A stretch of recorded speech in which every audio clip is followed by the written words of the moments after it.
Now, to conclude the experiment that you are from finishing, remember I'll use this simple, box. The name is not important.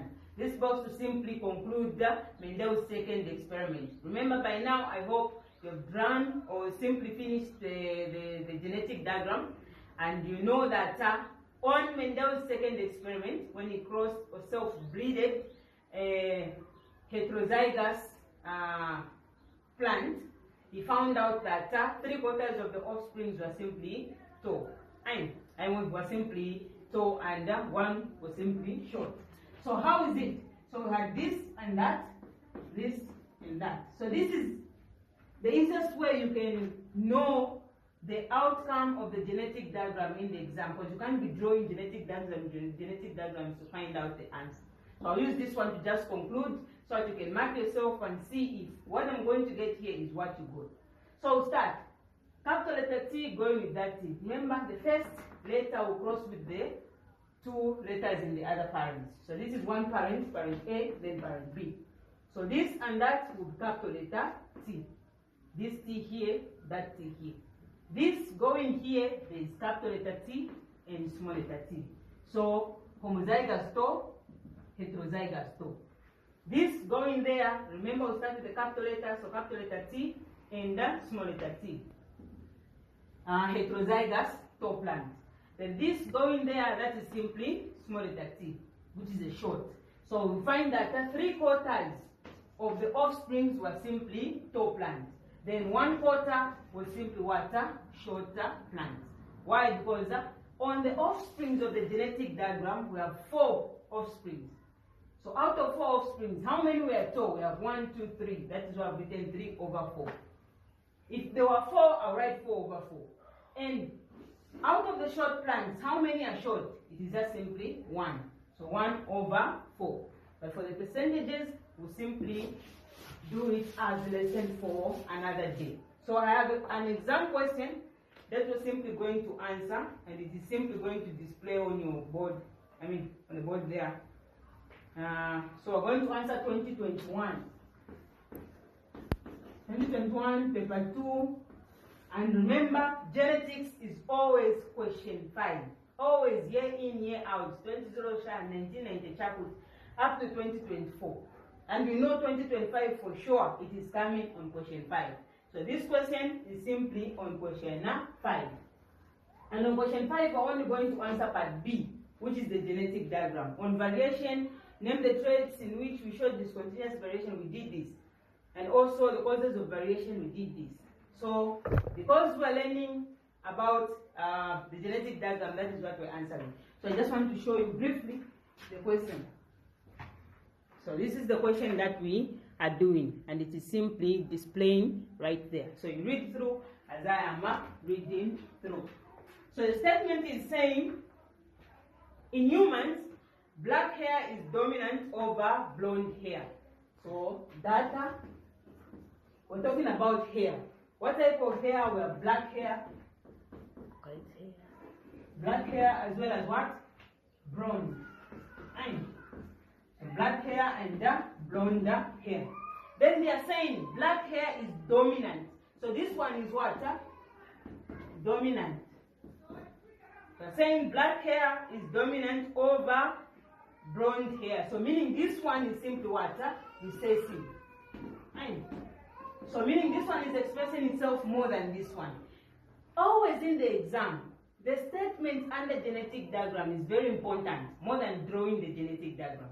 Why? Because if you just rush to drawing the genetic diagram, you draw wrong things. So analyze the statement full stop by full stop. Meaning when you read the statement, where the full stop ends, make sure you have understood what you have read. You have interpreted the data of what you have read.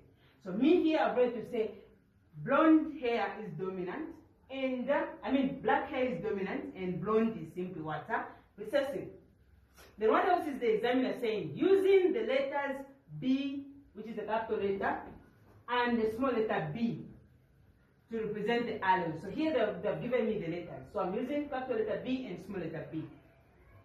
Show using a genetic diagram why a male parent with black hair, So meaning a male parent is having black hair, while a male parent with black hair had some children with black hair and others with blonde hair, with his wife who has blonde hair. So the wife, a female, is having blonde hair. Show using a genetic diagram how these can have children that are having black hair and others that are having blonde hair. And I need you to stick with me here. Every time you hear the examiner asking about color, as long as it is not blood group, as long as it is not sex-linked diseases, as long as it is not sex inheritance, when they're just talking about color, just know they're talking about Mendel's experiment. So now, since we did Mendel's experiment, in order for us to have offsprings that are having the entire dominant trait, it means we have the first experiment. But if we have a mixture of traits, if we have some are tall, some are short, that is Mendel's second experiment.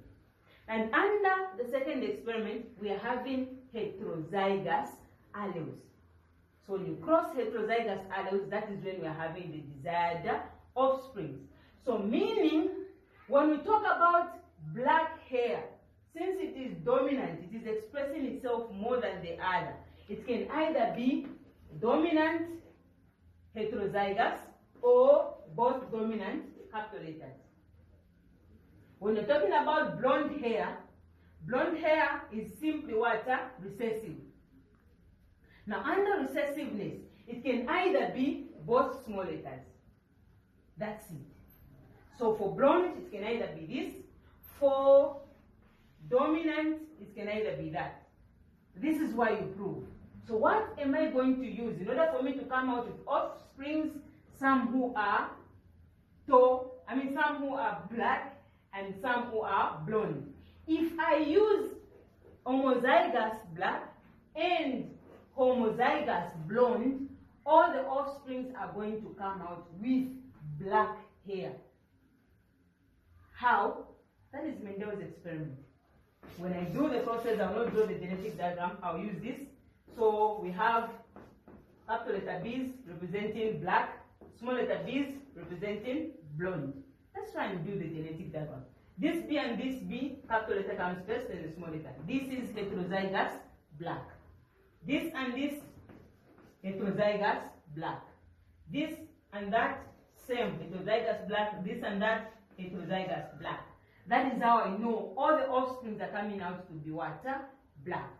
Why? Because Mendel's experiment, in the first experiment, when he crosses homozygous alleles, they'll come out to have one dominant trait. And the dominant trait here is simply black. So meaning, if I draw a genetic diagram using this, in the exam, I'm going to get it wrong. So what am I going to use? I'll use heterozygous black and homozygous blonde. So heterozygous black and homozygous blonde. When I draw the genetic diagram, believe me, you 100% correct. I'm going to find out that the offspring that are going to come out, some will be black haired, others will be blonde haired. So if I draw small letter B's here, capital letter B is there. This B and this B will be capital letter B, small letter B. Heterozygous black. This and this, capital letter B, small letter B. Heterozygous black. What about it? Small letter B here. Sorry. I'm now beginning to drink balls. So, heterozygous black. That is what we're using. So this B and this B will be heterozygous black. This B and this B will be small letters. Small letters, blonde. So this is a blonde card. So not part of one, no got a black hair, no got a blonde card. This and this, black. This and this, blonde. So we have children with black hair as well as children with blonde hair.